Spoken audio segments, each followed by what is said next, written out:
ඒකක්ඛයෝ නිබ්බානං ද්වේෂක්ඛයෝ නිබ්බානං මෝහක්ඛයෝ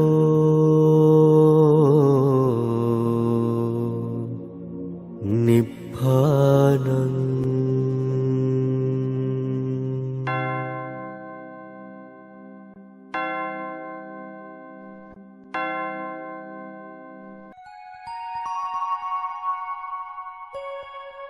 බුදුදහම පහසුවෙන් අර්ථවත්ව අවබෝධ කරගන්නට ඔබත් ලෞතුරු අරණ සදහම් ධර්මදේශනා මාලාවට සවන් දෙන්න. සෑම බ්‍රහස්පතින්දාවකම උදෑසන 8ට FM 97.6 ඌව ගුවන්විදුලියෙන් ලෞතුරු අරණ සදහම් ධර්මදේශනා මාලාව. දේශකයන්න් වහන්සේ පූජ්‍ය මාපලගම සුසීලවංශ ස්වාමීන් වහන්සේ. පහසුවෙන් අර්ථවත්ව ධර්මාවබෝධය ලබන්නට ඔබත් ලෞතුරු අරණට සවන් දෙන්න. සදහති සුපින්වතුනි, සූදානම් අදත් ලෞතුරු අරණ සුමధుර ධර්මදේශනාව ආරම්භ කරන්නට. ලෞතුරු තථාගත බුද්ධ වචනය අනුවම උතුම් නිවනත් නිවන් මගත් මනාව පහදා දෙන කල්යාණ මිත්‍ර ගෞරවනීය මාපලගම සුසිලවංශ ස්වාමීන් වහන්සේට අප්‍රමාදීව සිව් පිළිසිඹියා ඥාන සහිතවම ආර්ය මාර්ගය පූර්ණය වෙත්වායි යන සත් ප්‍රාර්ථනාව පෙරදැරිව අද ධර්මදේශනාවේ දායකත්වය දරන්නේ පානදුර පදිංචි නිතීෂ් දේවප්‍රිය පුතණුවන් විසිනුයි.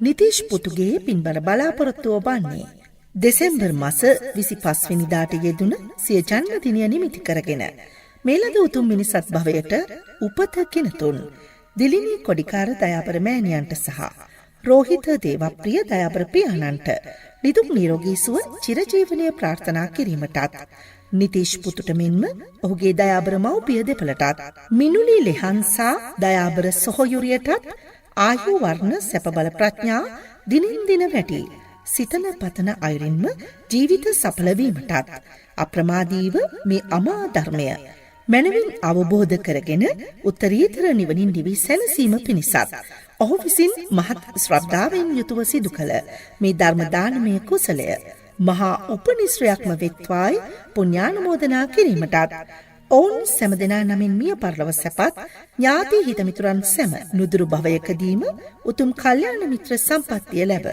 අමා නිර්මල ශ්‍රී සද්ධර්මය අවබෝධ වීම පිණිසත් මේ සියලු කුසල් පින්දහම් හේතු වාසනා වෙත්වා. එමින්ම මෙම ධර්ම දේශනාව ශ්‍රවණය කරන සෑම සියලු දෙනාම මෙලද මිනිසත් භවයේදීම උතුම් ශ්‍රී සද්ධර්මය අවබෝධ කරගෙන නිවන් ශාන්තියටම පත්වෙත්වායි පුණ්‍යානුමෝදනා කිරීමට ඒ සත් ප්‍රාර්ථනාවන් සිතන පතන අයුරින් ඉෂ්ට සිද්ධ වේවායි සත්‍සිතින් ප්‍රාර්ථනා කරමින් සූදානම ලෝතුරු අරණ සුමధుර දේශනාව ඔබ වෙත ගෙනෙන්නට. දේශකයන්න් වහන්සේ අනුරාධපුර කටුකැලියාව ශ්‍රී අරණ විහාරවාසී පූජ්‍ය මාපලගම සුශීල වංශ ස්වාමින් වහන්සේ.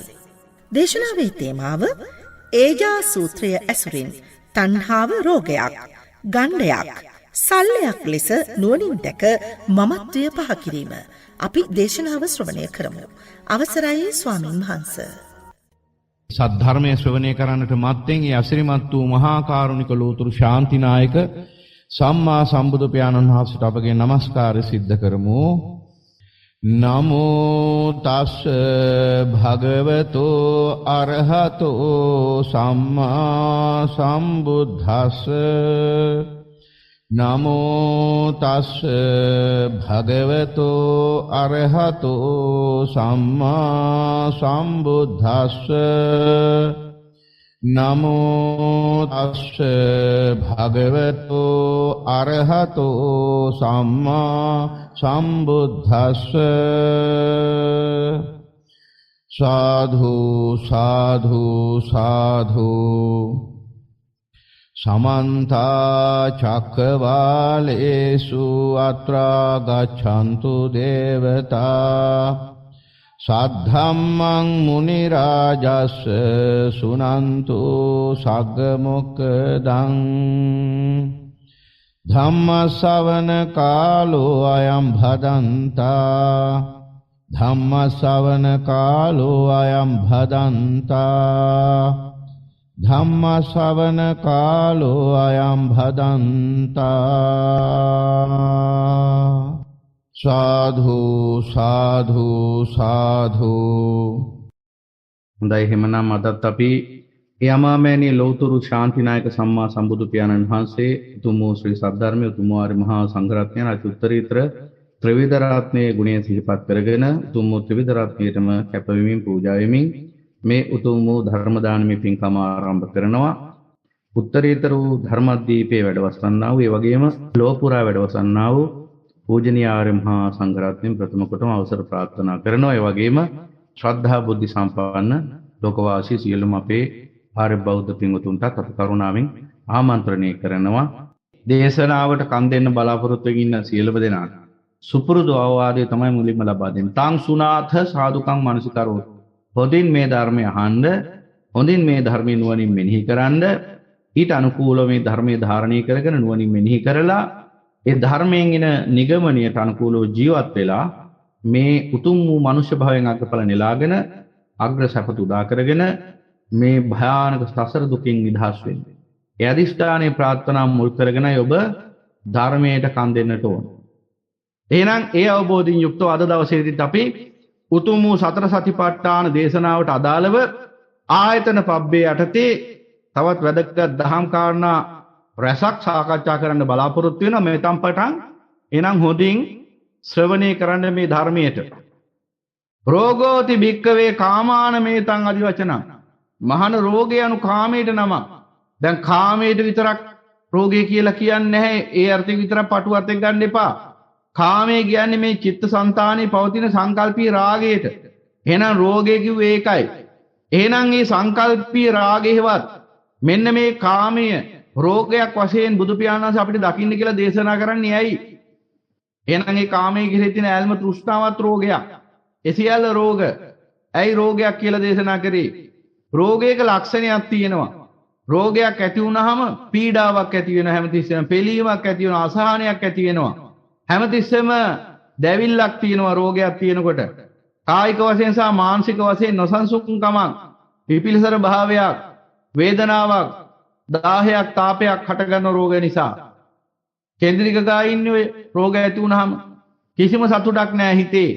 හැමතිස්සෙම තියෙන අසහනිය, හැමතිස්සෙම ඉඳ වෙන්නේ මූණ එල්ලගෙන ඒ කායික වශයෙන් හටගත්තු රෝගයේ තියෙන පීඩාව නිසා.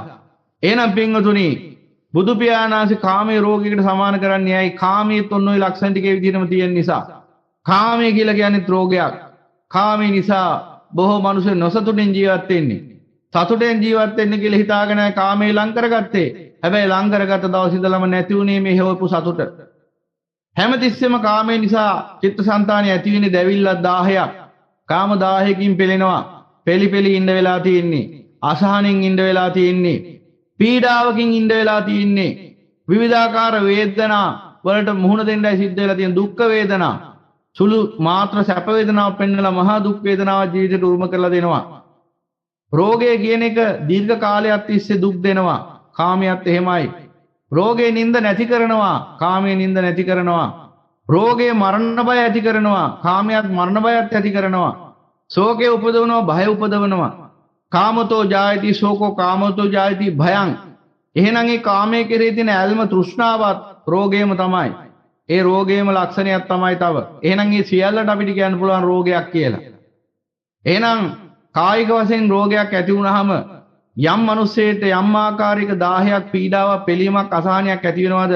ඒ වගේම සිතේ මේ කාමී නැමැති රෝගය නිසා අප්‍රමාණ අසහනයක්, පීඩාවක්, පිළීමක් ඇති වෙනවා ජීවිතේ. එහෙනම් කායික වශයෙන් ඇති වෙන රෝග මෙලෝ වශයෙන් විතරයි දුක් විපාක දෙන්නේ. දැන් කායේ රෝගයක් හටගත්තොත් ඒක මේ අත්භවයට සීමා වෙනවා. අත්භවෙන් එහාට යන්නේ නැහැ රෝගේ. අත්භවෙන් අවසන් වෙන රෝගේ. හැබැයි චිත්තසංතානිය ඇති වෙච්ච මේ කාමයේ නැමැති රෝගේ අත්භවෙන් අවසන් වෙන්නේ නැහැ. ඒ කාමයේ නැමැති රෝගේ නිසා හටගන්නා විපාක වලට, ප්‍රතිවිපාක වලට, අතුරු ආබාධ වලට පුනර්භවයේදී මුහුණ දෙන්න සිද්ධ වෙන සසර පුරාම එහෙනම් දුක දෙන රෝගයක් කාමයේ කියලා කියන්නේ. භවයෙන් භවයට රැගෙන යන දුකක්, රෝගයක් කාමයේ කියලා කියන්නේ. සකල ලෝක සත්‍යයම කාමයේ නැමැති රෝගයෙන් උත්පල වෙලා ඉන්නේ. එහෙනම් අන්නේ රෝගෙන් නිදහස් වීමට ආරෝග්‍ය කියන්නේ ආරෝග්‍ය පරමාලාභා. රෝගෝති වික්කේ කාමානමෙතං අදිවචන මහාන රෝගයන් කාමයට නවක්. එහෙනම් ඒ කාමයේ නැමැති රෝගෙන් නිදහස් වුණා මන්න ආරෝග්‍ය. ආරෝග්‍ය කියලා කිව්ව මොකද්ද? මේ ආශ්‍රව ශේයමයි. ආසවයන්ං පරික්ඛාය ආරෝග්‍ය පටිජානමාන. ආශ්‍රව ක්ෂය කිරීම සම්පූර්ණයෙන්ම ක්ෂය කර දැමීම තමයි නිරෝගීකම කියලා කියන්නේ.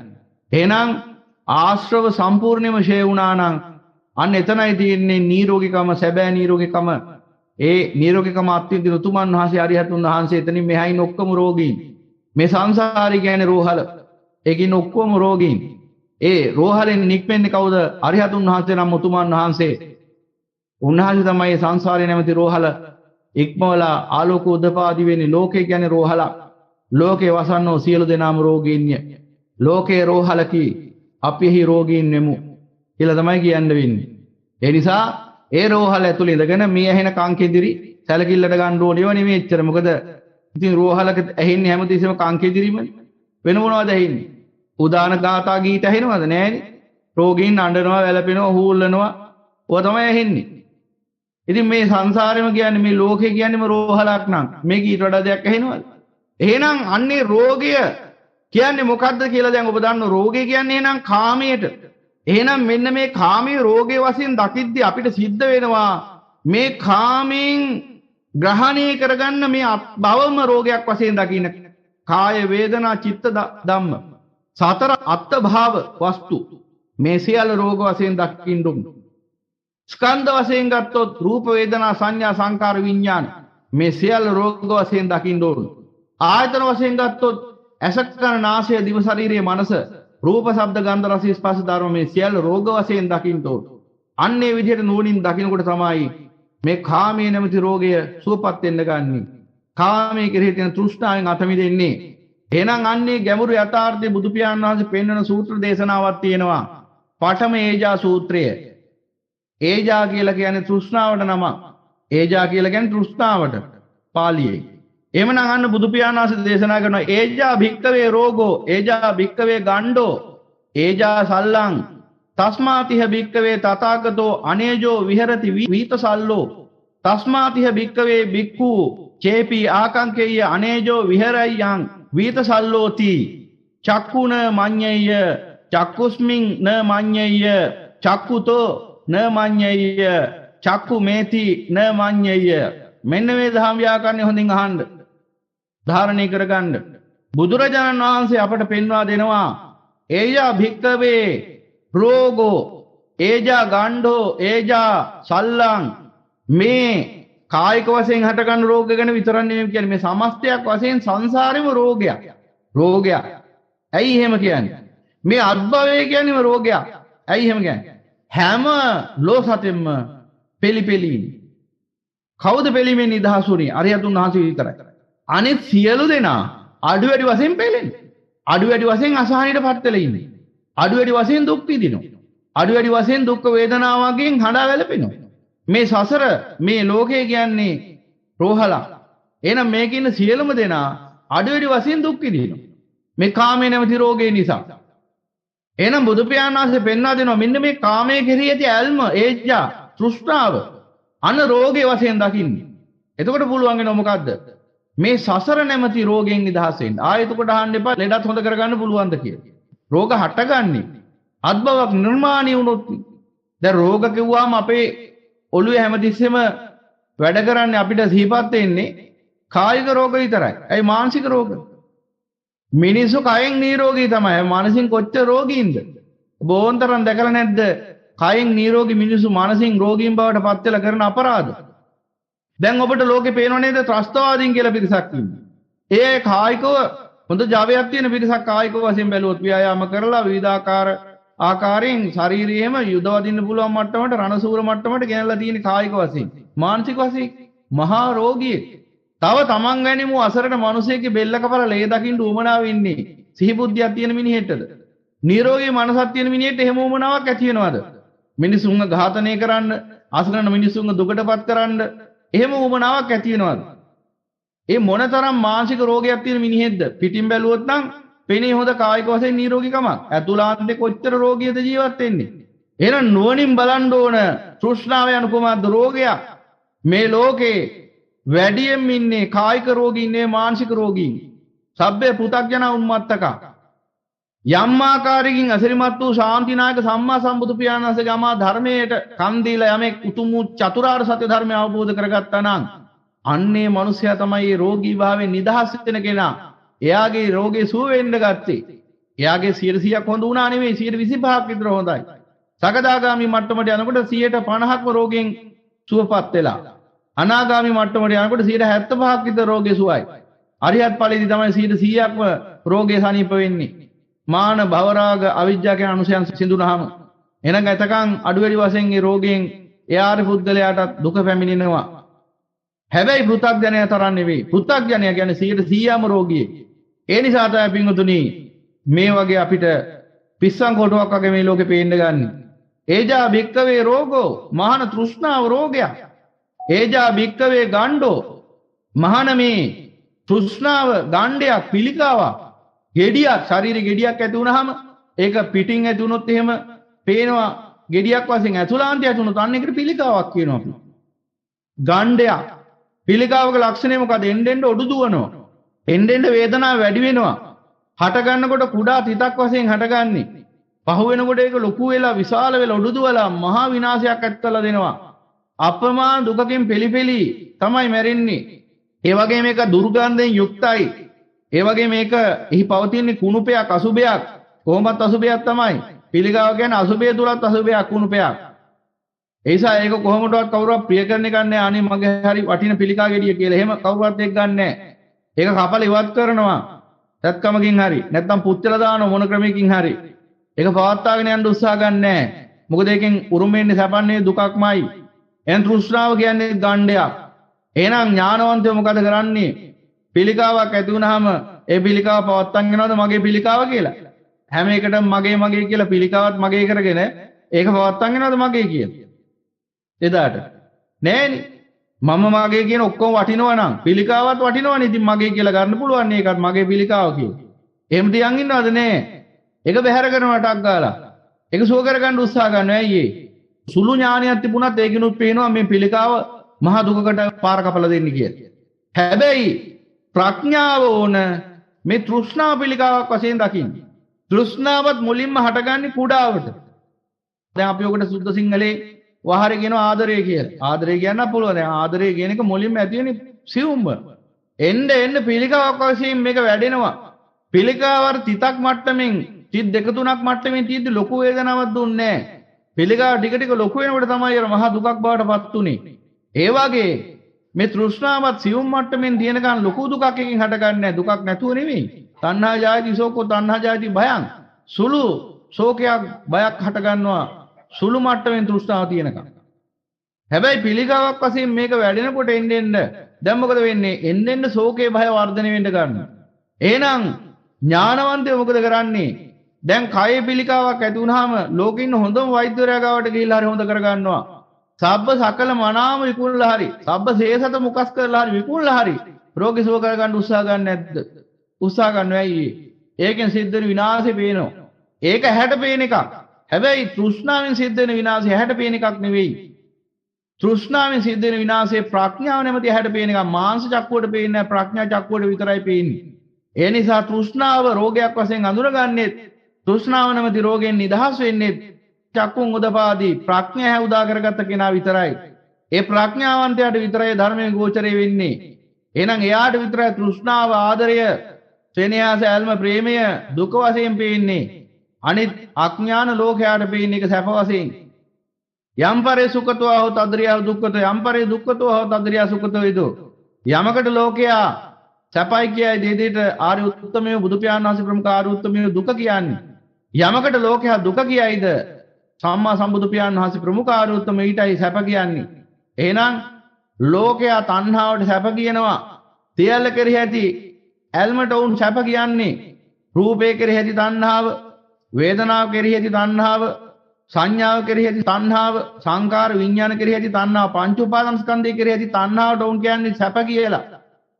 පංච උපාදානස්කන්ධය කෙරෙහි පවතින ඇල්ම එවත් සෙනෙහස ප්‍රේමය වුන්ට සැප උපදවන හේතුවක්. නමුත් අසිරිමත් වූ සම්මා සම්බුදු පියාණන් වහන්සේ යතහභූත ඥාන දර්ශනයෙන් කෙළපැමිණි අග්‍රප්‍රාප්ත මහා ප්‍රඥ අසිරිමත් වූ මහා ශාස්ත්‍රතුමන් වහන්සේ අපට පෙන්නන දෙන්නේ කොහොමද? නොඹලාවේ සැප වශයෙන් ගත තෘෂ්ණාවමයි නුඹලාට දුක පිණිස පවතින. ඒ නිසා තෘෂ්ණාව සැප වශයෙන් නෙවෙයි දුක වශයෙන් නුවණින් දකිව්. ඒජා භික්කවේ රෝගෝ ඒජා භික්කවේ ගණ්ඩෝ ඒජා භික්කවේ සල්ලං. එහෙනම් අන්න දකින්න ඕන ප්‍රඥාවන්තයෝ ඉක්මනින් රෝගයක් හැදුනොත් සුව කරගන්නවා. පිළිකාවක් හැදුනොත් ඉක්මනින් සුව කරගන්නවා. තියාගෙන ඉන්නේ නෑ මගේ රෝගය මගේ පිළිකාව කියලා එහෙම. ඉක්මනින් ඒක සුවපත් කරගන්න උත්සාහ ගන්න. ඒ වගේ මේ ප්‍රඥාවන්තයෝ මේ ලෝකේ මේ තෘෂ්ණාව ඉක්මනින් දුරු කරන්නයි වෑයම් කරන්නේ. තණ්හක්ඛයෝ නිබ්බාණං. තෘෂ්ණා පවත්වාගෙන යන්න නෙවෙයි. තෘෂ්ණා අවසන් කරන්න. මේ සියලු කාමයන් පිළිබඳ සියලු භවයන් පිළිබඳ තණ්හාවෙන් නිදහස් වෙන්නයි වෑයම් කරන්නේ. කාම තණ්හා භව තණ්හා දුරු කර දවන්න පවත්වාගෙන යන්න නෙවෙයි. බුද්ධ ශ්‍රාවකයෝ කියන්නේ අන්නේ අයට. එහෙනම් ඒ හැම මොහොතක්ම වෙන් කරන්නේ තෘෂ්ණාව ඡය කිරීම උදෙසායි. ඒ මට්ටම් වලින් ඒ අයගේ ජීවිත ගත වෙන්න පුළුවන් ගිහි පැවිදි වශයෙන් කුමන තලයක කුමන ආකාරي ජීවිතයක් ගත කරත් එයාගේ ප්‍රධාන ප්‍රමුඛ අභිලාෂය වෙන්නේ තෘෂ්ණාව ඡය කිරීමයි. මොකද තණ්හාව තමයි දුක්ඛ සමුදය. එයයන් තණ්හා පෝනෝ භවිකා නන්දිරාග සාගත తත්‍ර తත්‍රාභිනන්දනී සේයති දං කාම තණ්හා භව තණ්හා විභව තණ්හා. එහෙනම් මේ තණ්හාව හේවත් මේ ඇල්ම ඇලෙන ස්වභාවය ඇලුම් කරන ස්වභාවය තමයි සංසාර දුකට හේතු වෙන්නේ. නැවත නැවත අත්භවයේ සකස් කරන හේතු වෙන්නේ. පුනර්භවයේ සකස් කරන හේතු වෙන්නේ. එහෙනම් කාමයේ පිළිබඳ තියෙන තණ්හාව නිසා තමයි ඇහැට ඇලුම් කරන්නේ, කනට ඇලුම් කරන්නේ, නාසයට, දිවට, ශරීරයට, මනසට සියල්ලට ඇලුම් කරන්නේ කාමයේ පිළිබඳ තණ්හාව. රූප, ශබ්ද, ගන්ධ, රස, ස්පර්ශ ධර්ම සියල්ලට ඇලුම් කරන්නේ කාමයේ පිළිබඳ තණ්හාව නිසා. රූප, වේදනා, සංඥා, සංකාර, විඥාන පංච උපාදානස්කන්ධයට ඇලුම් කරන්නේ කාමයේ පිළිබඳ තණ්හාව නිසා. කාම තණ්හාව නිසා. කාමයට ඇලුම් කරන්නේ ඇයි? කාමයෙන් ආස්වාදි උපදින නිසා. රාග සම්පස්සයෙන් සෝමනසාගර සුඛ වේදනා හිවත් වින්දනයක් උපදින නිසා, සැප වින්දනයක්. හේතුඵල වශයෙන් සැප වින්දනය නම් වූ මායාවක් නිර්මාණය වෙනවා පටිසම්පන්නව. හේතුවකින් හටගත්තා වූ ඵලයක්. එහෙම නැතුව ආස්වාදය කියලා කියන්නේ ලෝකේ පවතිනක් නොවේ. හේතුවක් නිසා හටගන්නා මායා ධර්මයක්. එහෙනම් මේ ආස්වාදී සැපයි කියන මුලාසාගත අවිජ්ජාව යම් චිත්තසංතානික බලපවත්වන තුරු ඒ සිතේ කාම තණ්හාව පවතිනවා. කාම තණ්හාව පවතින තුරු අර සියල්ල කෙරෙහි පංච උපාදානස්කන්ධය කෙරෙහි 12 ආයතන කෙරෙහි සියලු ධාතු කෙරෙහි තෘෂ්ණාව පවතිනවා. එහෙනම් උතුම් වූ චතුරාර්ය සත්‍ය අවබෝධ වෙන්න ඕන කෙනෙක්ට මේ කාමයේ දුක වශයෙන් දකින්න, මේ තණ්හාව දුක වශයෙන් දකින්න, තණ්හා රෝගයක් වශයෙන්, ගණ්ඩයක් වශයෙන්, සල්ලයක් වශයෙන් දකින්න පුළුවන් ඉන්නේ අන්නේ අයටයි. එහෙනම් ඒජා භික්කවේ සල්ලං. සල්ල කියන්නේ මොකද්ද? උලකට. තියුණු උලකට. දැන් මෙන්න මේ තියුණු උලක ලක්ෂණයක් තියෙනවා මොකද්ද? එහි මුදුන ඇවිල්ලා ඊටාම තියුණුයි, කුඩායි. යම්කිසි උලක් කනනොත් අපේ ශරීරයට ඒ උල ශරීරයට ඇන්නකොටම ඊටාම තියුණු වේදනාවක් ඇති වෙනවා. ඒ උල ශරීරයට කිඳා බැස්සොත් මොකද වෙන්නේ? එන්න එන්න වේදනාව වැඩි වෙනවා. ඒ උල තියෙනවා කියලා එකක් කරේ කාලේ රජවරු. එතකොට මුලින් ඊටාම සියුම් දුකක්, සියුම් කියුවට තියුණු දුකක්. නමුත් මුලදී සුළුවෙන් ඇති වෙන්නේ, පහු වෙනකොට අප්‍රමාණ දුකක් දරා ගන්න බැරි මට්ටමේ දුකක් ඇති වෙනවා. ආරම්භයේදී ඊටාම කුඩායි. හැබැයි එන්න මොකද වෙන්නේ? උල විශාල වෙනවා. ඒ නිසා මොකද වෙන්නේ? මුලදී කුඩාවට හටගත්ත වේදනාව පසුව මහා දුක් වේදනාව බවට පරිවර්තනය වෙනවා. උලක ස්වභාවය. උලක් නිසා කෙසේ දුක හටගන්නේ? දේ ස්වභාවය දෙනවා තණ්හාවයි. එහෙනම් මේ තණ්හාව, ආදරය, සෙනෙහස, ප්‍රේමය, ඇල්ම නිසා ඔන්නෝමයි දුක හටගන්නේ. උලක් වගේ. මුලදී ඊටාම සියුම් මට්ටමින් දැනෙන්න ගන්න. එන්න මේක විශාල වෙනවා. එන්න අර වේදනාව වැඩි වෙනවා. එහෙම වෙලා තමයි අන්තිමට ඔය වසබීලා සිදී නසා ගන්නේ අන්තිමට. කෝච්චියට බෙල්ල තියන්නේ. අන්න සල්ල ඇනිලා තණ්හාව නැති බුල හිතේ යමක් කෙරෙහි ඇතිවෙච්ච ආදරය, සෙනෙහස, ප්‍රේමීම තමයි උඩ ජීවිතේ නැති කරලා දැම්මේ. එහෙනම් නුවණින් කල්පනා කරලා බලන්න ඕනෑම දෙයක් කෙරෙහි ඇතිවන්නා වූ තණ්හාව යනු මෙන්න මේ ආකාරයෙන් ශෝකයේ බය උපදවනවා. එහෙනම් ඒ තණ්හාව කොයිතරම් බලවත්ද? එහෙනම් ශෝකයයි බයත් ඒ තරම් බලවත්. දැන් ඔබ නුවණින් කල්පනා කරලා බලන්න, ඔබ යමක් මේ ලෝකේ ඇලුම් කරන දෙයක් තියෙනා. පණ ඇති හෝ පණ නැති ඕනෑම දෙයක්. ඒ දේ නේද ඔබට දුක පිණිස පවතින්නේ. දැන් අපි හිතන් ඉන්නේ දේ සැප පිණිස පවතින්නේ කියලා. අර තියෙන සින්දුවක්, ඉර ගිලුණත් කමක් නැහැ, තද ගිලුණත් කමක් නැහැ. ඔබ මාළක ඉන්නවා නම් කමක් නැහැ, කමක් නැහැ, කමක් නැහැ කියේ. මොකද්ද කිව්වේ? මුළු ඉරහඳ තාරකා සහිත මේ සක්වල ධාතුම ගිලිහිලා වැටුණත් ඒ මිනිහට දුකක් නැහැ. දුකක් තියෙන්නේ අර තමන් ඇල්මෙන් බැඳිලා ඉන්න තණ්හාවෙන් ආදරයෙන් සෙනෙහසින් ප්‍රේමෙන් වෙලාගත්ත දේ අහිමි වෙනවා නම් විතරයි. එහෙනම් ඒ දේම නේද ඔහුට දුක පිණිස පවතින්නේ. ඒක අර කිසිවක් දුක පිණිස පවතින්නේ නැහැ ඔහුට. ඇයි ඒ? ඒ කිසිවක් පිළිබඳ ඇල්මක් නැති නිසා. තණ්හා විපමුත්තස නත්ති සෝක කුතෝ භය. එහෙනම් ඉරහඳ තාරක කඩන් වැටේ කියලා බයක් හටගන්නේ නැහැ, ශෝකයක් හටගන්නේ නැහැ. හැබැයි ප්‍රේමය අහිමි වෙයි කියලා හිතුවාම නම් ශෝකයක් බයක් හටගන්නවා. එහෙනම් ඇලිච්ච තැනම තමයි දුක පවතින්නේ. තණ්හා ජායති ශෝකෝ කිව්වේ ඒකයි. තණ්හා ජායති භයං. එහෙනම් ඇලිච්ච තැනමයි ශෝකේ බය තියෙන්නේ. එහෙනම් ඇලුන් නැත්තම් කිසිවක එදාට කොයින්ද ශෝකයක් බයක්. එහෙනම් මෙන්න මේ විදිහට දකින්න ඕන නුවණින් බුදු පියාණන් වහන්සේ අපට පෙන්වා දෙනවා මහණ මේ තෘෂ්ණාව රෝගයක්, මේ තෘෂ්ණාව ගණ්ඩයක්, මේ තෘෂ්ණාව සල්ලයක්, හුලක්. එහෙනම් දැන් අපි උලක් යනුනහම ඉක්මනින් අයින් කරලා දානවනේ. කවුරුවත් කියනවද මගේ ශරීරය ඇටිච්චුල මට හරි වටිනවා මේක, මට හරි වාසනාවක් මේ උදා වුනේ කියලා කවුරුවත් උලක් යනුනහම ඔක තියාගෙන ඉන්න උත්සාහ කරනවද? නැහැ. පුළුවන් තරම් ඉක්මනට ගලවලා අයින් කරනවා. එහෙනම් මේ ලෝකේ ප්‍රඥාවන්තයෝ ආදරය, සෙනෙහස, ඇල්ම මේ සියල්ල ෂේ කරලා දානවා. පවත්වාගෙන යන්න උත්සාහ ගන්නෑ. ආත්මෙන් ආත්මේ උල අරන් යනවා භවෙන් භවයට. එන ගන්න. ඊට පස්සේ විලාප ගහනවා. උල එන ගන්නවා තමන්ම. දැන් ඒ වගේ මිනිස්සු මේ ලෝකේ ඔබ දැකලා ඉති ආඬනවා, එළපෙනවා, ශෝක කරනවා. ඇයි ඒ? තෘෂ්ණාව නැවති උලෙන් ඇනගෙද? ආදරය, සෙනෙහස, ප්‍රේමය යනාදි වශයෙන් ලෝක සම්මුතිය සංස්කෘතික වශයෙන් ඒ පවතින භාෂාවකින් නමක් දානවා ඒකට. තෘෂ්ණාවට. ස්වභාවයේ තෘෂ්ණා ඇලෙන ස්වභාවය, ඇලුම් කරන ස්වභාවය. මෙන්න මේකට නමක් දානවා. දැම්මට පස්සේ සංස්කෘතිකරණය වෙනවා කෙලෙස්. මොකද ඒකට ලස්සන සංස්කෘතික අර්ථකථනයක් දෙන වෙලසරි. ආදරය සුන්දරයි, ආදරය සුන්දර වර්ධති, ආදරය හසසේ අනන්තයි මොන හරි කියන්න පුළුවන්. එහෙම සංස්කෘතික වචනයක් දැම්මහම ඒ සංස්කෘතිය ඇතුලේ මිනිහා මුලාවටපත් වෙනවා. ඒ සංකතය සංස්කෘතිය කියන්නේ. ඒ සංගතය ඇතුලේ මුලා වෙන. එහෙනම් සංස්කෘතික වශයෙන් ඒ සියලු නිර්වචන සකස් කරේ අවිද්‍යාවෙන්ම තමයි.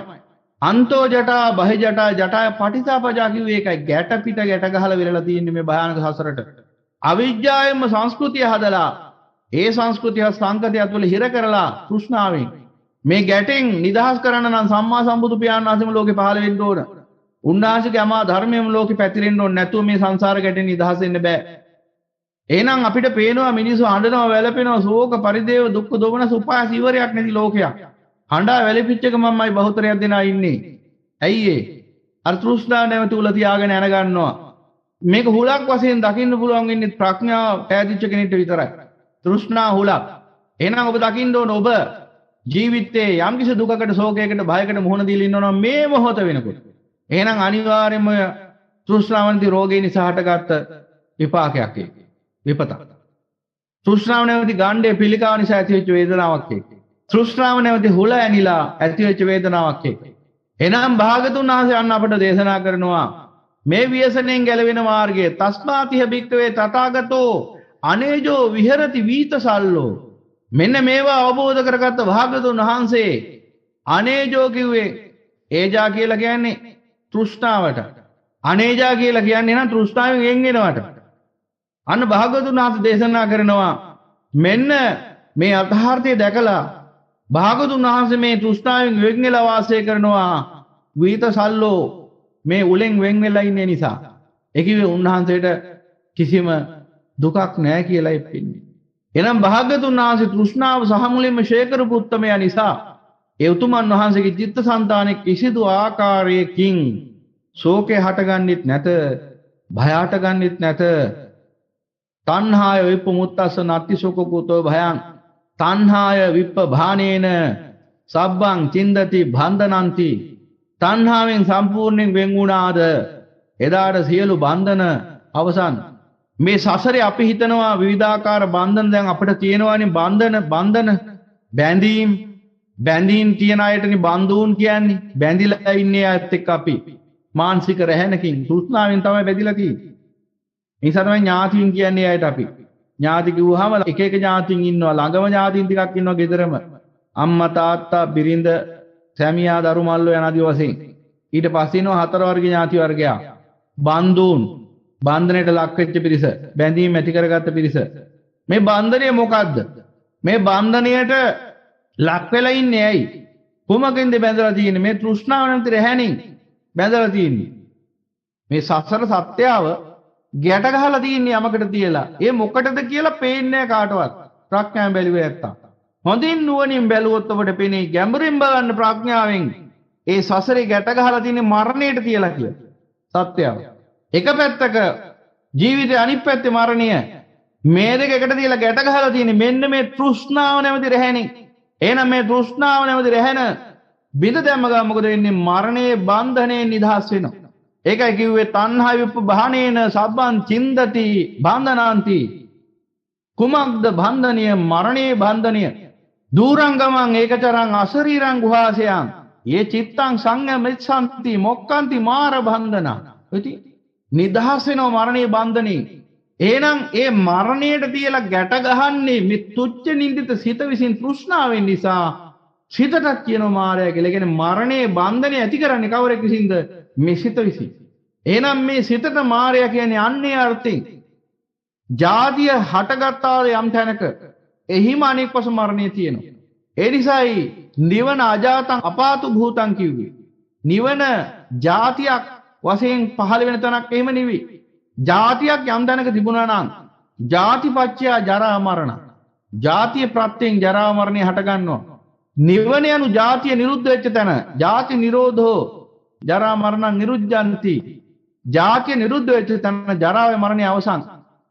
එහෙනම් එතන ජරාවක් නැහැ, මරණයක් නැහැ. එහෙනම් එතන අජරයි අමරයි අජරාමරයි.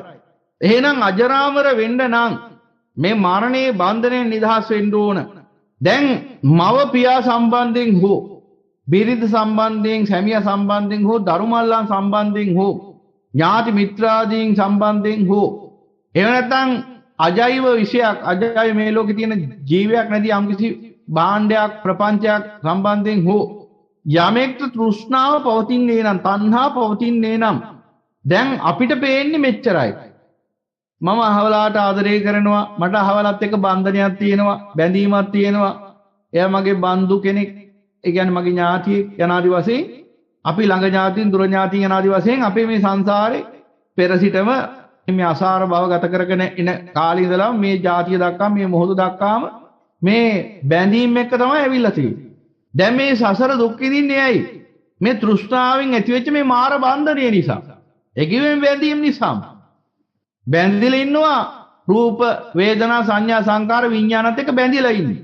දැන් මේ බන්ධනෙන් නිදහස් වුණා, මරණේ බන්ධනේ නිදහස් වුණා වෙන්නේ. මේ සසර දුක නැමැති බන්ධනෙන් නිදහස් වුණා වෙන්නේ. ප්‍රඥාවෙන් ධර්මයේ දකින්න. එතකොට ඔබට පේන්නේ ගැඹුරට ඇහැට පේන සීමාව ඉක්මවල අභිඤ්ඤයන්ති පරිඤ්ඤයන්ති ගැඹුරටම කිමිදිලා බලන්න පුළුවන් වෙන ධර්මයේ. එතකොට යථාබෝධය වැඩෙන්නේ ගැඹුරට කිමිදිලා බැලුවොත්. ඒක තමයි විදර්ශනා කරනවා කිව්වේ. ගස්ගල් මුල වාඩි වෙලා භාවනා කරනවා කියලා බොරුවට ඇස් දෙක පියන් ඉන්න එකට නෙවෙයි. ගැඹුරට කිමිදිලා බැලුවොත් ඔබට පේන්නේ මව කෙරෙහි තියෙන බැඳීම හෝ පියා කෙරෙහි තියෙන බැඳීම හෝ සැමියා කෙරෙහි හෝ බිරිඳ කෙරෙහි හෝ දරුමල්ලන් කෙරෙහි හෝ කුමන හෝ ලෝක ප්‍රපංචයක් කෙරෙහි තියෙන බැඳීම කෙලවර වෙලා තියෙන්නේ මරණය සමග ඇති කරගත්ත බැඳීමක් එක්ක කියලා. ඒ කියන්නේ මේ සියලු බැඳීම් වල අවසානයේ තියෙන මරණය කියලා. එහෙනම් අපිව මරණයට තියලා ගැට ගහලා තියෙන්නේ. අපි දන්නේ නැති වුණාට. මෙන්න මේ මරණයට තියලා ගැට ගහලා තියෙන්නේ මෙන්න මේ තෘෂ්ණාවෙන්. එහෙනම් මේ තෘෂ්ණාව කියේ මොකද්ද? මේ කාමයේ කෙරෙහි ඇති ඇල්ම, ආස්වාදයේ කෙරෙහි ඇති ඇල්ම. එහෙනම් ඔබ තුල මේ ඇහැ කන නාසය දිව ශරීරය මනස පිළිවීම කෙරෙහි යම් ආස්වාදයක් පිළිබඳ යම් කිසි ඇල්මක් පවතින්නේ නම් ඒ ඇල්ම යන හොඳට මතක තියාගන්න මරණය සමග ඔබ ගැට ගන්න රැහෙන බව. එහෙනම් ගැඹුරින්ම ඔබ ධර්මයේ නුවණින් බලන්න පුරුදු වෙන්න ඕනේ. එතකොට ඔබට පෙනෙයි ලෝක සම්මුතියේ සංස්කෘතික වශයෙන් ලස්සන වචන ටිකක් දාගෙන අපි මේ බැඳිලා ඉන්නේ මරණයත් එක්ක කියලා. කවුරු හරි මේ සෙනෙහස, ප්‍රේමය, ආදරය, ඇල්ම, තෘෂ්ණා පවත්තන් යන්න ඕන කියලා කියන්නේ. ඒ කියන්නේ තව කාලයක් යා මරණය එක්ක බැඳිලා ඉන්නවා කියන එක. සිතරමැති මායයට රැහැනක් දෙනවා. ගැට ගහලා තියපම් මාව. ඒ කියන්නේ අපිම ලනුව දීලා අපිම ගැට ගහගෙන ඉන්නවා මරණයත් එක්ක. එහෙනම් මේ මරණයේ බන්ධනේ නිදහස් වෙන්න දැන් ඔබ මින් පස්සේ දකින්න ඕන තෘෂ්ණාව යනු මරණය සමග ගැට ගහලා තියෙන රැහැන බව. ඔබ ප්‍රඥාවෙන් තීරණයක් ගත යුතුයි. තව දුරටත් මේ රැහැණෙන් ගැට ගහිලා ගමෙන් ගමට නගරෙන් නගරයට සංසාරේ පුරා විදිනවද මරණයක් කරපින්නාගෙන. ගච්ඡanti සබ්බේ මරණං අහංච.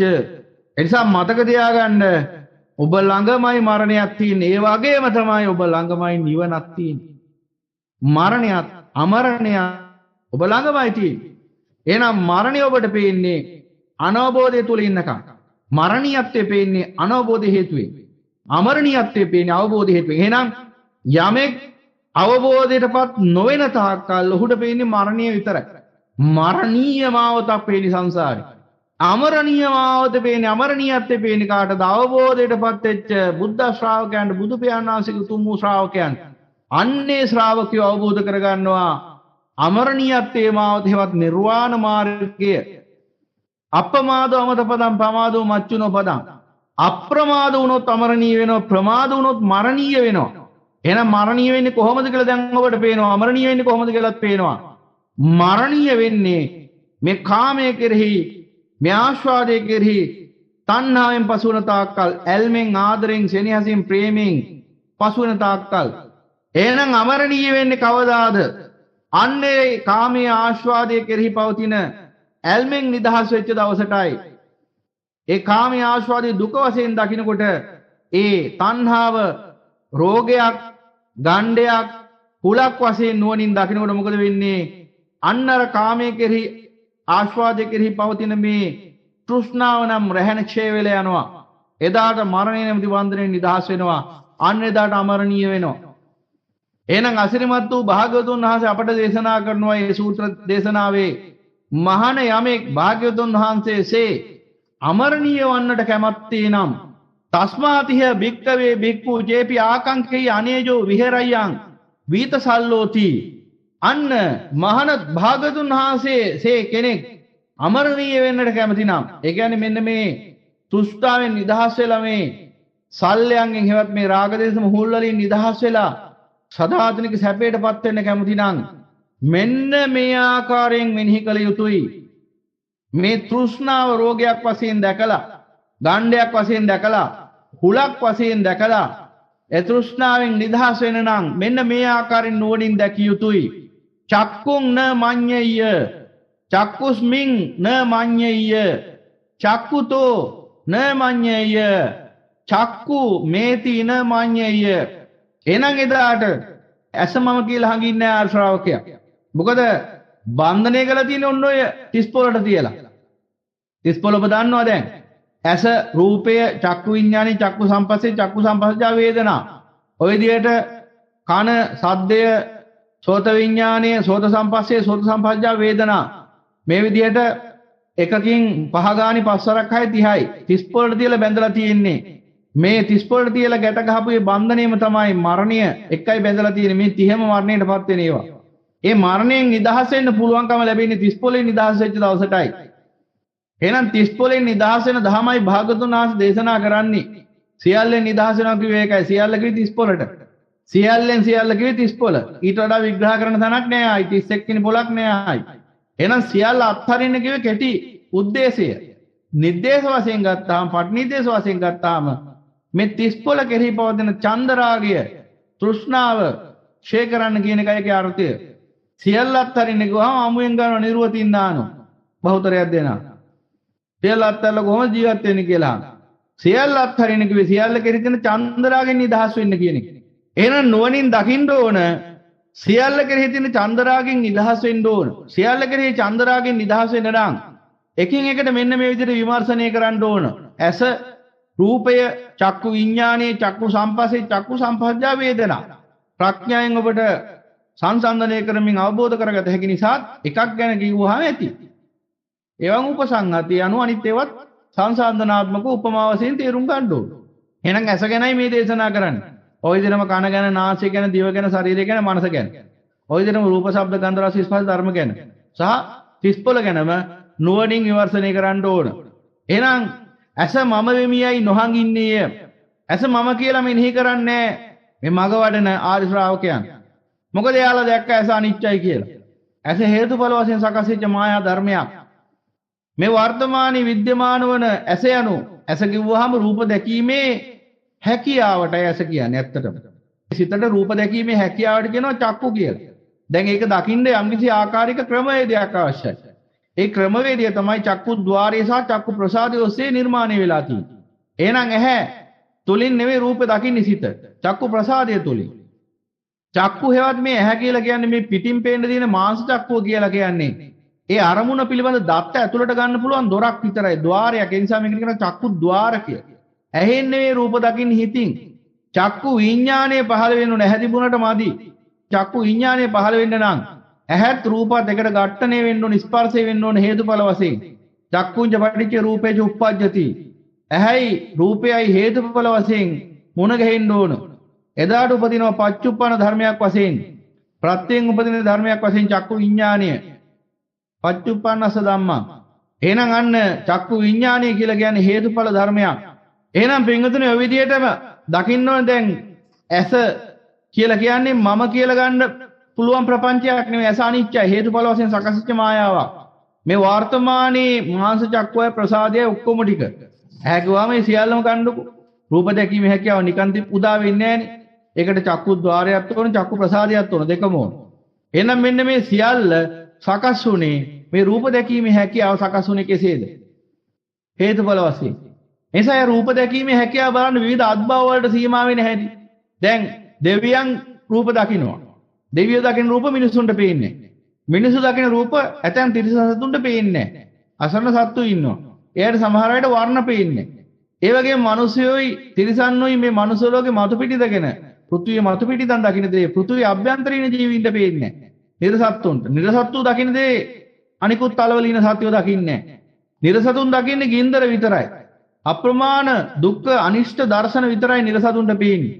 දෙවියන්ට පේනවා සම්මුතික ලෝකයේ තුල සුඛනම්ය රූප, සුඛිත රූප පේන්න ගන්නවා, සැප ඇති රූප, ප්‍රාර්ථනා කරන රූප බහුලව පේන තැන තමයි දිව්‍ය ලෝකය කියන්නේ. ඒ නිසා එතන තියෙන ඉෂ්ට රූපමයි. ඊළඟට බ්‍රහ්ම ගත්තාම සතර බ්‍රහ්ම විහරණයෙන් යුක්තව වාසය කරන බ්‍රහ්මයාට පේන රූප කොටාසයක් තියෙනවා. එහෙනම් බලන්න දැන් 31 තලයේම මේ රූප දැකීමේ හැකියාව එක එක විදිහට නිර්මාණය වෙලා තියෙනවා. දැන් මේක කවුරු හරි දෙවියන් වහන්සේ කෙනෙක් කරපු වැඩක්ද? එහෙනම් අහේතුක සිද්ධ වෙච්ච දෙයක්ද? නැත්තම් ඉබේ සකස් වෙච්ච දෙයක්ද? අදිච්ච සමුප්පන්න කියන ඉබේ. එහෙම නෙමෙයි එකක්වත් නෙවෙයි. ඇස අනන්තයක් තියෙනවා මේ ලෝකේ. එහෙනම් මේ හැම එකක්ම හැම හැක්ම නිර්මාණය වෙන්නේ කොහොමද? හැම හැක්ම නිර්මාණය වෙලා තින්නේ කර්මානුරූපව කර්මෙන් සකස් කළේ. කම්මස කෝමි කම්මදායදෝ කම්ම යෝනි. එහෙනම් කර්මය සකස් වෙන්නේ කොහොමද? කර්මය සකස් කරේ කවුද? තමන් විසින්ද? අනුන් විසින්ද? නයිදං අත්තකතම් බිම්බන් නයිදං පරකතං ගම් කිව්වේ ඒකයි. තමන් විසින් කරපු දෙයක්ුත් නෙවෙයි, අනුන් විසින් කරපු දෙයක්ුත් නෙවෙයි. අවිජ්ජා පත්‍ය සංඛාර. අවිජ්ජාව කියන්නේ මම කියලා ගන්න පුළුවන් ප්‍රපංචයක් නෙවෙයි. අවිජ්ජාව කියලා කියන්නේ යම්සි ධර්මයක්. සමුදය ධර්මයන්ගේ මූලය. අවිජ්ජාව තුළ ආත්මයක් නැහැ. අවිජ්ජාව තුළ සත්වයක් නැහැ. අවිජ්ජාව තුළ බුද්ධලයක් නැහැ. අවිජ්ජාව කියන්නේ හේතුවක්. එහෙනම් මේ හේතුව මුල් කරගෙන තමයි කර්ම රැස් වෙලා තියෙන්නේ. එහෙනම් මේ මම විසින් කර්ම රැස් කරා කියලා කියන්න බෑ. එහෙම කිව්වොත් වැරදි. ඒක ලෝක සම්මුතිය තුළ මිනිස්සු විවහාරික වශයෙන් පරිහරණය කරනවා. ඒකට වරදක් නැහැ. හැබැයි උතුම් වූ චතුරාර්ය සත්‍ය අවබෝධ කරගෙන පටිසමුප්පාදයට අනුකූලව සසරේ අර්ථාර්ථය දකින බුද්ධ ශ්‍රාවකයා වගේ අවිජ්ජා දෘෂ්ටියකටපත් වෙන්නේ නැහැ. අවිජ්ජාවටපත් වෙන්නේ නැහැ. මුත්‍යා දෘෂ්ටික නැහැ. සමාධියටපත් වුණාට පස්සේ පේන්න ගන්නවා කර්මය anu තමන් විසින් සකස් කරපු එකක් නෙවෙයි. තමන් කියලා එහෙම පනවන්න තැනක් ඇත්තෙත් නැහැ. රූප වේදනා සංඥා සංකාර විඥානයන්ට සාරවත් ආත්මයක් පනවන්න බැරි නා. තම කර්මය දැස් කරා කියලා කියන්නේ කොහොමද? එහෙනම් පෙරත් පැවති අසාර රූපමයි, අසාර වේදනාමයි, අසාර සංඥාමයි, අසාර සංකාරමයි, අසාර විඥානමයි. එහෙනම් පෙර කර්ම රැස් කරා කියන්නේ කොහොමද? වර්තමානයේවත් මම කියලා පනවන්න රූපයක්, වේදනාවක්, සංඥාවක්, සංකාරයක්, විඥානයක් නැහැ. සාර වශයෙන්, අසාර වශයෙන් තියෙනවා. අසාර වශයෙන් උත් නැහැ ගහම අන්න වැටෙන අන්තයට. සියල්ල නැති යන අන්තයට. සබ්බන්නත්ති ඒක අන්තයක්. සියල්ල නැහැ කියලා නේ බුදු පියාණන් වහන්සේ දේශනා කළේ. බුදු පියාණන් වහන්සේ දේශනා කළේ සාරවත් කිසිවක් නැහැ කියලා. සබ්බේ ධම්මා අනාත්තා අනාත්තං අසාර කට්ටේ නැති. සියලු ධර්ම අසාර බව. එහෙනම් උන්වහන්සේ මෙතනම දේශනා කරනවානේ සියලු ධර්ම අසාරයි කොහොම අසාර ධර්ම තියෙනවා කියලා. නැත්තම් අසාර ධර්මයක් නැහැ කිව්ව සබ්බන්නත්ති කිව්වහම කොහොමද මිනිහෙක් ධර්මයේ තේරුම් ගන්න? එහෙනම් දකින්න ඕන මේ සසර නැමැති මේ ව්‍යුහය තුල ඇසක් සකස් වෙනවා. ඒ ඇස සකස් වුණේ කොහොමද? හේතුඵල ධර්මයට අනුකූලව. කර්මයේ විසින් සකස් කරේ ඇහැ. කර්මය සකස් වුණේ කොහොමද? අවිජ්ජාව නිසා. එහෙනම් අවිජ්ජාවෙන් කර්මය සකස් කරනවා. කර්මයෙන් ඇස කන නාසය දිව ශරීරයේ මනස රූප ශබ්ද ගන්ධ රස ස්පර්ශ ධර්ම ආදී ලෝකේ සකස් කරනවා. දැන් ලෝකේ සකස් කරලා තියෙන අවිජ්ජාවෙන් අවසානි බැලුවා. අවිජ්ජාවට තනින් ඒ වැඩේ කරන්න බෑ. තෘෂ්ණාවත් සහභාගී කරගෙන කරන්න. එහෙනම් අවිජ්ජා තණ්හා දෙකෙන් තමයි ලෝකේ සකස් වෙන්නේ. අවිජ්ජාවෙන් තමයි කර්මය උත්පාද කරලා දෙන්නේ. තෘෂ්ණාවෙන් තමයි කර්මය පවත්වාගෙන යන්නේ. අවිජ්ජා මූලයි තණ්හා මූලයි කිව්වේ ඒකයි. අවිජ්ජා මූලයෙන් තමයි කර්මය උත්පද්දන්නේ. තණ්හා මූලයෙන් තමයි කර්මය පවත්වාගෙන යන්නේ. එහෙනම් අවිජ්ජාවෙන් තමයි ආශාව උද්දීපනය කරන්නේ. ආශාවක් පහළ වෙන්නේ අවිජ්ජාව නිසා. තණ්හාවෙන් තමයි ආශාව පස්සේ ලුහුපදින්නේ. යම්කිසි කෙනෙක් තුළ යම්කිසි ආශාවක් ඇති වෙනවා. ආශාව ඇති කරේ තණ්හාවෙන් නෙවෙයි. ආශාව ඇති කරේ අවිජ්ජාවෙන්. ආශ්‍රය පහළ කරන්නේ අවිජ්ජාව නිසා. යථා ධර්මයේ පිළිබඳ තියෙන අනවබෝධය නිසා. දැන් චතුරාර්ය සත්‍ය අවබෝධ වූ පමණින් අවිජ්ජාව සංගේ ඉන්නේ නැහැ. ඒ කියන්නේ සෝවාන් වෙච්ච පමණින්ම අවිජ්ජාව දුරු වෙන්නේ නැහැ. අවිජ්ජාවේ කොටස් තුනක් විතරයි දුරුනේ සක්කාය දිට්ඨි විචිකිච්ඡා සීලබ්බත පරාමාස කියලා. එහෙනම් සෝවාන් පුද්ගලයාටත් ආසාවන් උපදිනවා. සකදාගාමි පුද්ගලයාටත් ආසාවන් උපදිනවා. අනාගාමි පුද්ගලයාටත් ආසාවන් උපදිනවා. අරිහත් මාර්ග අනුගාමිකයට සියුම් වශයෙන් හරි ඒ භවයේ පිළිබඳ ආසාවක් පවතිනවා.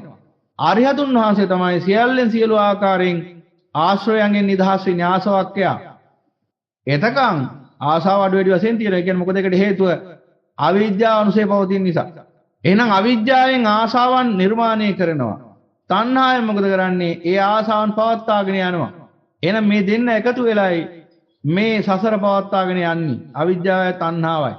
අවිජ්ජාවෙන් කර්ම රැස් වෙන තැන තමයි අවිජ්ජා පත්‍ය සංඛාරා. සංඛාරකේ දෙන චෛතසිකයේ දෙනවා චේතනා. චේතනා බෙකේ කම්මං වදාමේ රාග දේශ මොහ චේතනා. එහෙනම් පටිසමුපාදේ මුලම තියෙනවා කර්ම උපදින තැනක්. අවිජ්ජා පත්‍ය සංඛාර සංඛාර කියන අවස්ථාව. ඊළඟ පටිසමුපාදේ තව තැනක් තියෙනවා දෙවෙනි තැන. දෙවන මූලය කර්ම උපදින. ඒ තමයි තණ්හා පත්‍ය උපාදාන උපාදාන පත්‍ය භව. අනු උපාදාන ප්‍රත්‍යයෙන් භව හෙවත් කර්ම භව සකස් වෙන තැන තමයි දෙවෙනි තැන මේ කර්මය ජනිත වන. කර්ම ශක්තිය ජනිත වන. එහෙනම් බලන්න තැන් දෙකේම කර්ම ශක්තිය ජනිත කරේ කවුරුවත් පුද්ගලයෙක් සත්‍යයක් ආත්මයක් විසින්ද කිය. දෙවියෙක් විසින්ද කියලා නෑ. මහා බ්‍රහ්මයා විසින්ද බලන්නේ නෑ.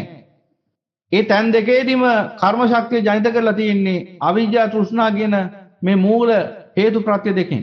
මූල බන්ධන දෙකෙන් සතර බන්ධන දෙකෙන් මේ. ඒ අවිජ්ජාවෙන් තෘෂ්ණාවෙන් නම් කර්මයේ සමුදය වුණේ. එහෙනම් ඒ කර්ම ශක්තියෙන් තමයි අසකරනාසයේ දිව ශරීරයේ මනස සකස් වෙන්නේ. රූප ශබ්ද ගන්ධ රස ස්පර්ශ ධර්ම සකස් වෙන. එහෙනම් ලෝකේ නිර්මාණය කරලා තියෙන අවිජ්ජාවෙන් තෘෂ්ණාවෙන් එකතු වෙලා. අවිජ්ජාවේ සහ තෘෂ්ණාවේ ඵලයක් ලෝකේ කියන්නේ. එහෙනම් සංකතයි කිව්වේ අර්ථයෙන්. එහෙනම් අවිජ්ජාවෙන් තෘෂ්ණාවෙන් මොනවද උත්පාදනය කරේ? රාග දේශ මොහ සංකාර අபிසංකාර. එහෙනම් රාග දේශ මොහ චේතනා තුලින් තමයි කර්ම ශක්තිය ජනිත උනේ. එහෙනම් රාග දේශ මොහ චේතනා හේවත් අபிසංකාර තුලින් තමයි ලෝකේ සකස් වෙලා තියෙන්නේ. අபிසංකාර ශක්තියෙන් හේවත් ඒ සංයෝජන කියලා කියන්න පුළුවන් අපිට අபிසංකාරයටම. ඔය දස සංයෝජන කියන්නේ ඒ ටිකටම තමයි. එහෙනම් ඒ සංයෝජනයන්ගේ එහෙම නැත්නම් අபிසංකාරයන්ගේ කෘත්‍යයක් කියන අදහසින් තමයි සංඛත කියන්නේ. සංයෝජන මගින් අபிසංකාර මගින් සකස් කරපු ලෝකයක් මේ තියෙන්නේ. ඒ අර්ථයෙන් අනිත්‍යයි කියන්නේ. අවිජ්ජාවෙන් තෘෂ්ණාවෙන් ගොඩනැගුණු අபிසංකාර ශක්තියෙන් සංයෝජනයන්ගේ ශක්තියෙන් සකස් වෙච්ච ලෝකයක් අනිත්‍ය ලෝකය. එහෙනම් ඒ ලෝකයටයි සියල්ල අනිත්‍යයි. එහෙනම් ඇස අනිත්‍යයි. එහෙනම් යමක් අනිත්‍ය නම් ඒකාන්ත වශයෙන්ම ඒ දුකක්.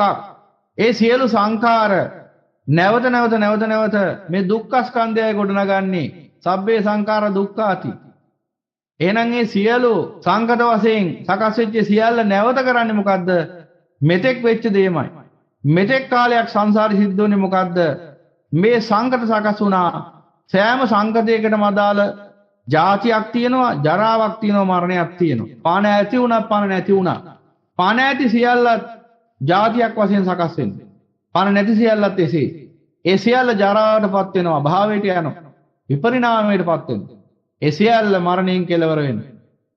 එහෙනම් ජාතිය, ජරාව, මරණය කියන එක සංකත සියල්ලට ජීව අජීව සියල්ලට අදාළයි.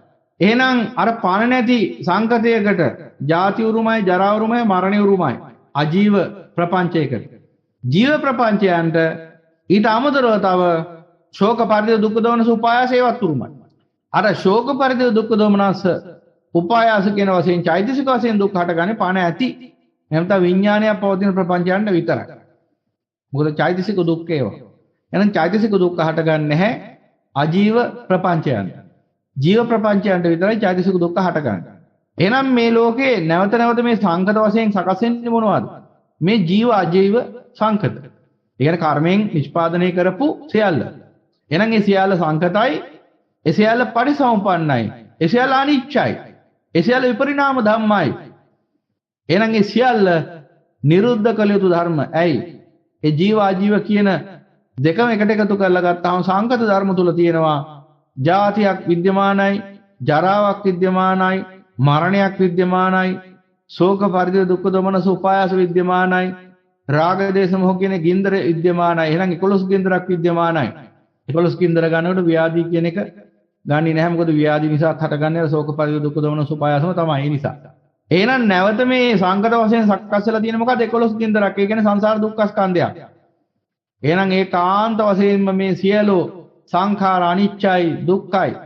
යදනිච්ඡන් තන් දුක්ඛං හේතුඵල වශයෙන් සකස් වුණාද ඒකාන්ත වශයෙන් එහෙනම් හදලා තියෙන සංකතයක්. ඒ නිසා ඒකාන්තයෙන් එහෙනම් ඒ දුකයි. යදනිච්ඡන් තන් දුක්ඛං යම් දුක්ඛං තදනත්තා. එහෙනම් සංකතයක් නම් සකස් වුණේ ඒකාන්තයෙන් මේ සංකතය මම මගේ කියලා ගත හැකි සාර ධර්මයක් නොවේ. එහි ආත්මීය සාරයක් නැත. එහි ගැබ්බෙලා තියෙන කර්මයෙන් ගොඩනගපු ශක්තියක් පමණයි. ඒ ප්‍රපංචයේ සංකති විද්‍යමාන වන්නේ කර්ම ශක්තිය අවසන් වෙන තුරු පමණයි. යම් මොහොතක කර්ම ශක්තිය ක්ෂය වන්නේ දේ මොහොතේදී මේ සංකතය අභාවයට යනවා. එහෙනම් ඒ බඳු සංකතයක් මම කියලා මගේ කියලා යමෙක් මුලාවෙන් ගන්නවා නම් අවිජ්ජාවෙන් ගන්නවා නම් තෘෂ්ණාවෙන් අල්ල ගන්නවා නම් එහෙනම් එතන තමයි තියෙන්නේ සසරේ අන්ධකාරය. ඒ අන්ධකාරයෙන් මුදවන්න තමයි සම්මා සම්බුදු පියාණන් වහන්සේ නම් වූ මහා පහන ලෝකෙට දැල්වෙන්න පටන් ගන්න. ඒ අසිරිමත් වූ සම්මා සම්බුදු පියාණන් වහන්සේගේ මහා ප්‍රඥාවෙන් තමයි යථාර්ථය අපට පෙන්වා දෙන්නේ. මේ අනිත්‍යතාව, මේ අනිත්‍ය ලක්ෂණේ. එහෙනම් සියල්ල අනිත්‍යයි කියුවේ අර්ථයෙන්. එහෙනම් සියල්ල අනිත්‍ය නම් ඒ සියල්ල දුකයි ඒකාන්තයෙන් සංකතෙන් සකස් වෙන්නේ. එහෙනම් මේ සියලු සංකත තුළ මම කියලා මගේ කියලා ගත හැකි කිසිදු හරයක් නැත. ආත්මීය සාරයක් නැත. සත්‍යයකට පුද්ගලයට ආත්මයකට අයිති යමක් නොවේ මේ සංකත කියන්නේ. හේතුඵල වශයෙන් කර්මයෙන් නිර්මාණය කරපු මායාවක් පමණේ తాවකාලික මායාවක්. తాවකාලික ඇස්බැඳුමක් වගේ. ඒකයි තුච්ච නින්දිත හිත මායාකාරය කියලා අසිරිමත් වූ බුදු පියාණන් වහන්සේ වෙන පින්ඩපම සූත්‍රයේ නම් කරන්නේ. විඥානීය මායාකාරයක් මැජික් කාර්යයක්. ඒ කියන්නේ නැති යමක් මවා පෙන්වන කෙටි කාලයකට. එන සංසාරයේ කියන මේ දීර්ඝතර කාල පරාසයත් එක්ක බැලුවාම මේ භවය කියලා කියන්නේ විඥානී සුළු මැජික් එකක් විතරයි. මොනතරම් මැජික්ද මවලා පෙන්ලා තියෙන්නේ. එක භවයක පෙන්වනවා දෙවියෙක් වශයෙන් මැජික් එකක්. තව භවයක පෙන්වනවා මිනිසෙක් වශයෙන් මැජික් එකක්. තව භවයක නිර්සතෙක් වශයෙන් මැජික් එකක්. තව භවයක බ්‍රහ්මයෙක් වශයෙන් මැජික් එකක්. අත්බව වස්තු නිර්මාණය කරනවා කර්මයේ විසින්. කර්මයේ සකස්ුනේ අවිජ්ජාන තෘෂ්ණාවෙන්. එහෙනම් බලන්න සම්පූර්ණයෙන් මේ ලෝකෙම කියන්නේ මායාවක්, බොරුවක්, මුසාවක්. මේ සියල්ල විඥානයේ මැජික් එකක්. මේ තුච්ච නින්දේ සිතේ මැජික් එකක්. කියන්නේ මේ මායя සිත තමයි මැජික් කාර්යය. එහෙනම් මේ ඇස්බැඳුම් වලට ලක් වී තමයි ජීවත් වෙන්නේ. සාරයි කියලා හිතාගෙන. එහෙනම් අන්නේ බව නුවණින් දැක්කනම් මේ ඇස අනිත්‍යයි කියලා දකිනවා, දුක්ඛයි කියලා දකිනවා, අනාත්තයි කියලා දකිනවා. එහෙනම් අනිත්‍ය දුක්ඛ අනාත්ත දැක්කනම් ඒකම අසුබයි කියලා අමුතුවෙන් ආයි කියන්න ඕනද? යමක් අනිත්‍ය නම් ඒ සියල්ල දුකයි. ඒ සියල්ල දුක නම් ඒ සියල්ල අනාත්තයි, අසාරයි. අසාරයි කියවම අර්ථ දෙකකින් අසාරයි. මම කියලා මගේ කියලා ගත හැකි කිසිවක් මෙහි ඇත්තෙත් නැහැ. මම කියලා මගේ කියලා ගත යුතු කිසිවක් මෙහි ඇත්තෙත් නැහැ. ඒ අර්ථ දෙකෙන්ම අසාරයි. මම කියලා මගේ කියලා ගත හැකි නැහැ කිසිවක්. මොකද සියල්ල අනාත්ම ධර්ම නිසා ගන්නට බෑ කිසිවක්. මම කියලා මගේ කියලා මම කියලා මගේ කියලා ගන්න පුළුවන් ද රූප, වේදනා, සංඥා, සංකාර, විඥාන කිසිවක් ගන්න බෑ. ඒ වගේම තමයි මම කියලා මගේ කියලා ගත යුතු නැහැ කිසිවක්. ඇයි මේ සියල්ල දුක්ඛ ස්කන්ධයක්. මගේ කියලා මොනව ගන්නද? මගේ ජරාව, මගේ ව්‍යාධිය, මගේ මරණය, මගේ ශෝක පරිදේ දුක්ඛ දෝමන සුපායාස එහෙම ගන්නද? නමුත් අශෘතවත් පෘථග්ජනයා ඔන්න දුක්ඛිත පංචස්කන්ධය තමයි ඔය 11 කේන්දර තමයි මගේ කරගෙන ඉන්නේ. මගේ ජාතිය, මගේ ජරාව, මගේ මරණය, මගේ ශෝක පරිදේ දුක්ඛ දෝමන සුපායාස, මගේ රාග දේශ මොහ, මගේ ජාතිය, මගේ ආගම, මට ලබා දුන් ත්‍යාගයයි එකින් කර්මෙන් හදලා තිබු දුක්ඛ ස්කන්ධ මගේ කරද. ඔයලා හරි ජාතිය අවසන් වුණාම උපත විපත කියලා ගහන කොලයක්. ඒ දවසේ එනකන් තමයි මගේ කිය ඉන්නේ. එතකම් මගේ මොඩකම. යමක් අනිච්ච නම් යමක් දුක්ඛ නම් යමක් අනාත්ත නම් එබඳු අනිත්‍ය දුක්ඛ අනාත්ත දුක් ගොඩක් කරගහ ගත්තාම ඒ පුද්ගලයාට සුභ සිද්ධියද උදා වෙන්නේ අසුභ සිද්ධියද? ඇස ජරාවටපත් වෙනවා, ව්‍යාධියටපත් වෙනවා, මරණයටපත් වෙනවා. එහෙනම් එබඳු ඇසක් මම කියලා මගේ කියලා ගත්තාම මොකද්ද වෙන්නේ? ඒ ජරා ව්‍යාධි මරණ දුකින් පෙළෙන්න වෙනවා. එහෙනම් පින්වතුනි, එබඳු අනිත්‍ය වූ දුක්ඛ අනාත්ත අසුභ වූ ඇසක් මම කියලා ගන්න බෑ කෙනෙක්ට. ඥානෙන් ඥානවන්තෙක් නම් එහෙම සලකන්නේ නැහැ කවදාවත්. අඥානය තමයි ගන්නෙ. දුක්ඛේ අඥානං දුක පිළිබඳ නොදන්නා වූ දැන නොගත්තා වූ ඥානයේ පහළ නොවු අසුතවත් පුතග්ජනය හැමම කියලා ගන්නවා. එහෙනම් බුදු පියාණන් වහන්සේ නම් වූ මහා ශාස්ත්‍රතුමන් වහන්සේ අපිට මොකද පෙන්වා දෙන්නේ? චක්කුං න මඤ්ඤය. මේ ඇස මම කියලා ගන්න නැහැ. ඇස මම කියලා හංගින්නේ නැහැ බුද්ධ ශ්‍රාවකයා. චක්කුස්මින් න මඤ්ඤය. ඇස මම එමි කියලා ගන්නෙත් නැහැ. මම ඇසෙමි කියලා ගන්නෙත් නැහැ. එහෙනම් පින්වතුනි, ඇස අනිත්‍ය බව දැක්කනම්, දුක්ඛ බව දැක්කනම්, අනාත්ම බව දැක්කනම්, අසුභ බව දැක්කනම් ඒ බුද්ධ ශ්‍රාවකයා ඇස මම කියලා සලකන්නේත් නැහැ. මම ඇස කියලා සලකන්නේත් නැහැ. ඇස තුල මම පවතී කියලා දකින්නෙත් නැහැ. මා තුල ඇස පවතී කියලා දකින්නෙත් නැහැ. හතර ආකාරයෙන්ම සක්කාය දිට්ඨිය නිදහස් වෙනවා. එහෙම නිදහස් වෙලා උතුම් වූ සෝවාන් ඵලයටපත් වෙනවා.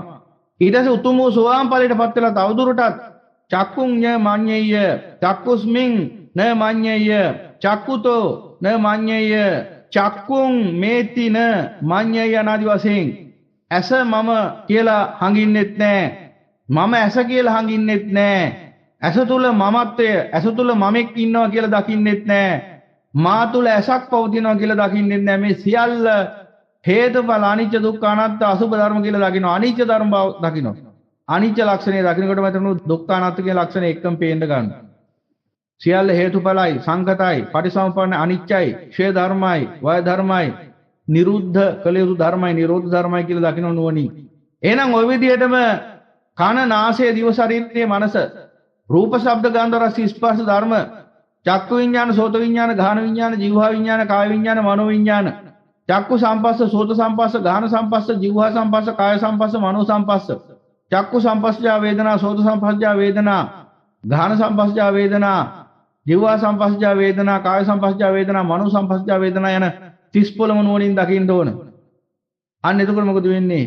ඒ සියල්ල පිළිබඳ තෘෂ්ණාවෙන් නිදහස් වෙනවා. එහෙමනම් අර තණ්හාව කියන රෝගයෙන් නිදහස් වෙන්න පුළුවන්කම ලැබෙනවා. එහෙනම් අන්න ආරෝග්‍ය පරමාලාභා. ඒ ආරෝග්‍ය භාවයේ පරමලාභය උදා කරලා දෙනවා සංසාරේ සදාතනික නිවන නම් වූ පරමලාභය. එහෙනම් ඒ අර්ථයෙන් ඒ ධර්මය දකින්න ඕන.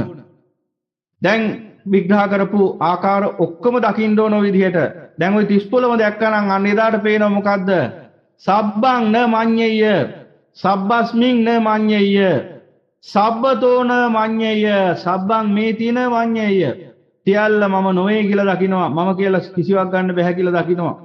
එතකොට පුළුවන්කම ලැබෙනවා මොකද්ද? සියල්ල අත්හැරලා පරිහරණය කරන්න මම මගේ නොවන බව නුවණින් දකිමින් පරිහරණය කරන්න. ඒ නිසා පින්වතුනි, අසිරිමත් වූ ශාස්ත්‍රවර අපගේ අමා මෑණී බුදු පියාණන් වහන්සේ පෙන්වා දෙන මේ අර්ථාතයට අප්‍රමාදීව හොඳින් කන් දීලා මේ ධර්මයේ නුවණින් පසක් කරගන්න.